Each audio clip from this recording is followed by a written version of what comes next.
नमस्कार, मैं पुष्कर सिंह कोरुंगा शिखर साहित्य अकादमी के डिजिटल प्लेटफॉर्म पर एक बार आप सभी का हार्दिक स्वागत व अभिनंदन करता हूं। दोस्तों, जैसा कि आप घर पे सकुशल होंगे और कहीं ना कहीं जो है अपना और अपनों का ख्याल करते हुए अपनी स्टडी, अपना अध्ययन, अपना जो भी कार्य है उसको निरंतर व कंटिन्यू कर रहे होंगे। दोस्तों, आज एक महत्वपूर्ण टॉपिक में लेके आ रहा हूँ। महत्वपूर्ण टॉपिक की अगर मैं बात करूँ तो कुछ पंक्तियों से स्टार्ट करता हूँ। दोस्तों, जला अस्थियाँ बारी बारी, चटकाई जिसमें चिंगारी, जो चढ़ गए पुण्य वेदी पर, लिए बिना गर्दन का मूल, कलम आज उनकी जय बोल। जो अगणित लघुद्वीप हमारे, तूफानों में एक किनारे, जल जलाकर बूझ गए किसी दिन, मांगा नहीं स्नेह मुख खोल, कलम आज उनकी जय बोल। जी हाँ, मैं बात कर रहा हूँ दोस्तों, आज रामधारी सिंह दिनकर की जन्म जयंती है और उसी पर जो है मैं एक छोटा सा विश्लेषण लेके आ रहा हूँ दोस्तों, जो कहीं न कहीं जो है एक महत्वपूर्ण हो सकता है। दोस्तों देखें, रामधारी सिंह दिनकर जी का जन्म जो है 23 सितंबर को ही माना जाता है और 23 सितंबर 1908 को बिहार के बेगूसराय ज़िले में सिमरिया गांव में हुआ था और उन्होंने पटना विश्वविद्यालय से जो है इतिहास राजनीति विज्ञान में बीए किया और उन्होंने संस्कृत, बांग्ला, अंग्रेजी और उर्दू का गहन अध्ययन भी किया। दोस्तों, बीए की परीक्षा उत्तीर्ण करने के बाद वो एक विद्यालय में अध्यापक हो गए और 1934 से 1947 तक बिहार सरकार की सेवा में जब रजिस्ट्रार और प्रचार विभाग के उपनिदेशक पदों पर भी उन्होंने जो है दोस्तों कार्य किया। दोस्तों देखें, 1950 से लेकर के 1952 तक वो लंगट सिंह कॉलेज मुजफ्फरपुर में हिंदी के विभागाध्यक्ष रहे और भागलपुर विश्वविद्यालय के कुलपति के पद पर भी जो है दोस्तों रहे। 1963 से 1965 के बीच में उन्होंने ये कार्य किया और उसके बाद भारत सरकार के जो है हिंदी के सलाहकार भी वो बने। दोस्तों देखें, उन्हें पद्म भूषण की उपाधि से भी अलंकृत किया गया और उनकी संस्कृति के 4 अध्याय के लिए साहित्य अकादमी पुरस्कार तथा उर्वशी के लिए जो है दोस्तों भारतीय ज्ञानपीठ पुरस्कार दिया गया दोस्तों। और साहित्य में दिया जाने वाला ज्ञानपीठ पुरस्कार सर्वोच्च पुरस्कार है दोस्तों। और अपनी लेखनी के माध्यम से जो है दोस्तों दिनकर जी ने जो है कहीं न कहीं सदा वो अमर रहेंगे। और आगे देखें दोस्तों, उनका जो द्वापर युग का एक ऐतिहासिक घटना महाभारत पर आधारित उनके प्रबंध काव्य जो है दोस्तों कुरुक्षेत्र को विश्व में जो है 100 सर्वश्रेष्ठ काव्यों में जो है 74वां स्थान दिया गया। तो ये भी कहीं न कहीं महत्वपूर्ण जानकारी है दोस्तों। और 1947 में देश स्वाधीन हुआ दोस्तों और बिहार विश्वविद्यालय में वो हिंदी के प्राध्यापक और विभागाध्यक्ष के रूप में भी वो नियुक्त हुए। और 1952 में जब वो भारत की प्रथम संसद का निर्माण हुआ तो राज्यसभा के सदस्य उनको चुना गया और वो दिल्ली आ गए। और दिनकर जी 12 वर्ष तक जो है दोस्तों संसद सदस्य भी रहे और बाद में उन्होंने सन 1964 से 65 तक भागलपुर विश्वविद्यालय के कुलपति भी वो नियुक्ति हुए दोस्तों। और अगले ही वर्ष भारत सरकार ने जो है दोस्तों उन्हें 1965 से 1971 ईस्वी तक जो है अपना हिंदी सलाहकार नियुक्त किया और फिर वे दिल्ली लौट आए दोस्तों। फिर जो है दोस्तों फिर तो ज्वार उमरा और रेणुका, हुंकार, रसवंती और द्वंद्व गीत कई रचनाएं उन्होंने जो है महत्वपूर्ण रची दोस्तों।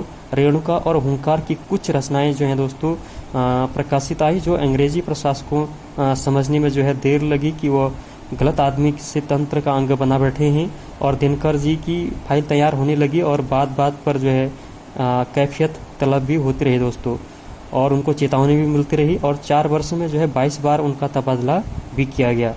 और देखा जाए दोस्तों तो रामधारी सिंह दिनकर जो हैं स्वभाव से सौम्य थे और मृदभाषी थे और जब बात देश हित की आती तो वह बेबाक टिप्पणी से कतराते नहीं थे। और दिनकर जी अपने आप में एक महत्वपूर्ण व्यक्तित्व उनका था। एक बार की घटना थी दोस्तों, रामधारी सिंह दिनकर जी ने 3 पंक्तियां पंडित जवाहरलाल नेहरू के खिलाफ संसद में सुनाई थी, जिससे देश में भूचाल मच गया था। दिलचस्प बात तो यह थी कि दोस्तों राज्यसभा के सदस्य के तौर पर दिनकर जी का चुनाव पंडित नेहरू ने किया था। इसके बावजूद भी जो है नेहरू की नीतियों की मुखालफत करने से वो नहीं चुके और देखते वो देवता सदृश लगता है, बंद कमरे में बैठकर गलत हुक्म लिखता है, जिस पापी को गुण नहीं गोत्र प्यारा हो, समझो उसी ने हमें मारा है। तो इस तरह की पंक्तियां भी कुछ उन्होंने बोली थी।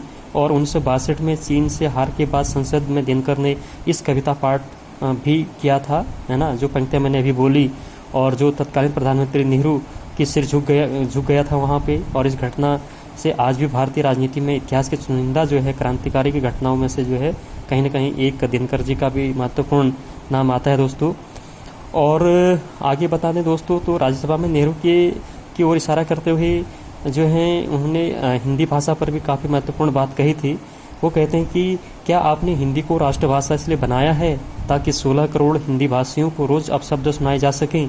यह सुनकर नेहरू सहित सभा में बैठे लोग सभी सुन्न रह गए थे। और यह किस्सा जो है दोस्तों 20 जून 1962 का था और उस दिन दिनकर राज्यसभा में खड़े हुए थे और हिंदी के अपमान को लेकर बहुत सख्त स्वर में वो बोले थे। और उन्होंने क्या कहा था दोस्तों, उनके भाषण का कुछ अंश हम यहाँ व्यक्त करना चाहेंगे। तो दिनकर जी ने कहा था कि देश में जब भी हिंदी को लेकर कोई बात होती है तो देश के नेतागण ही नहीं बल्कि कथित बुद्धिजीवी भी हिंदी वालों को जो है अपशब्द कहे बिना आगे नहीं बढ़ते। पता नहीं इस परिपाटी का आरंभ किसने किया है, लेकिन मेरा ख्याल है कि इस परिपाटी को प्रेरणा प्रधानमंत्री से ही मिली है। पता नहीं 13 भाषाओं में क्या किस्मत है कि प्रधानमंत्री ने उनके बारे में कुछ नहीं कहा, किंतु हिंदी के बारे में उन्होंने आज तक कोई अच्छी बात नहीं कही। और मैं और मेरा देश पूछना चाहता है कि क्या आपने हिंदी को राष्ट्रभाषा इसलिए बनाया था ताकि 16 करोड़ हिंदी भाषियों को रोज अपशब्द सुनाएं? क्या आपको पता है कि इसका दुष्परिणाम कितना भयावह होगा? तो इस तरह से उन्होंने जो है बहुत ज़बरदस्त भाषण अपने जो है संसद में उन्होंने रखा था दोस्तों। और दोस्तों देखें उनकी काव्य रचना की अगर हम बात करें, जो कहीं न कहीं एग्जाम की दृष्टि से महत्वपूर्ण भी हैं, तो काव्य रचना की अगर हम बात करें दोस्तों, तो बारदोली विजय संदेश जो है दोस्तों इन्होंने 1928 में लिखा था। प्रणभंग जो है 1929 को लिखा था। रेणुका जो है 1935 में इन्होंने लिखा था। हुंकार जो है दोस्तों 1938 में। रसवंती जो है दोस्तों 1939 में इन्होंने लिखा था। द्वंद्व गीत 1940 में इन्होंने लिखा था। कुरुक्षेत्र सन 1946 में इन्होंने लिखा था। धूप छाँव जो है दोस्तों 1947 में। और सामधिनी 1947 में इन्होंने लिखा था। बापू 1947 में इन्होंने लिखा हुआ था दोस्तों। इतिहास के आंसू 1951 और धूप और धुआं 1951। मिर्च का मजा 1951। रेशमी रथी महत्वपूर्ण रचना थी 1952 में इन्होंने लिखा था। दिल्ली 1954 में इन्होंने लिखा था दोस्तों। नीम के पत्ते 1954 में इन्होंने लिखा था। नील कुसुम जो है 1955 में लिखा था। और सूरज का ब्याह जो है 1955 में। और चक्रवाल 1956 में। और काफ़ी महत्वपूर्ण और भी रचनाएं इनकी थी दोस्तों। और वहीं देखें तो इनकी जो है मिट्टी की ओर 1946 में ज़बरदस्त रचना इनकी थी। और अर्धनारीश्वर 1952 में इन्होंने लिखा था। रेती के फूल 1954 में। हमारी संस्कृति एकता 1955 में। और पंथ प्रसाद और मैत्री शरण उन पर भी रचना 1958 में इन्होंने लिखा था। वेणुबंध जो है 1958 में जो महत्वपूर्ण रचना थी। शुद्ध कविता की खोज 1966 में। तो ये कुछ बहुत महत्वपूर्ण रचनाएं हैं जो इन्होंने लिखी हुई थी और कहीं ना कहीं अपने आप में एक महत्वपूर्ण व्यक्तित्व इनका था। और दिनकर जी अपने आप में जो है एक महान साहित्यकार तो थे दोस्तों, है ना। देश के महान साहित्यकार, आधुनिक युग के श्रेष्ठ वीर रस के कवि, ज्ञानपीठ एवं पद्म भूषण पुरस्कार से सम्मानित राष्ट्रकवि रामधारी सिंह दिनकर जी की जयंती पर जो है हम कोटि कोटि नमन करते हैं। और राष्ट्रीय भावनाओं से उत्प्रोत उनकी कविताएं युगों युगांतर तक हम सभी देशवासियों को सदैव जो है एक प्रेरणा मिलती रहेगी, ऐसी कामना हम करते हैं दोस्तों। और इस जन्म दिवस पर जो है हम उनसे कुछ महत्वपूर्ण प्रेरणा भी लेते हैं। और देखें दोस्तों तो एक बहुत ही महत्वपूर्ण कवि ये थे। तो एक छोटा सा विश्लेषण दोस्तों मैंने आज किया, क्योंकि आज रामधारी सिंह दिनकर की जन्म जयंती थी, तो इसी पर एक छोटा सा विश्लेषण मैंने किया। तो अगर दोस्तों अच्छा लगा तो लाइक करिए, अगर नहीं लगा तो आप निश्चित जो है डिसलाइक भी कर सकते हैं। तो एक बार आप सभी का जो है आभार व धन्यवाद।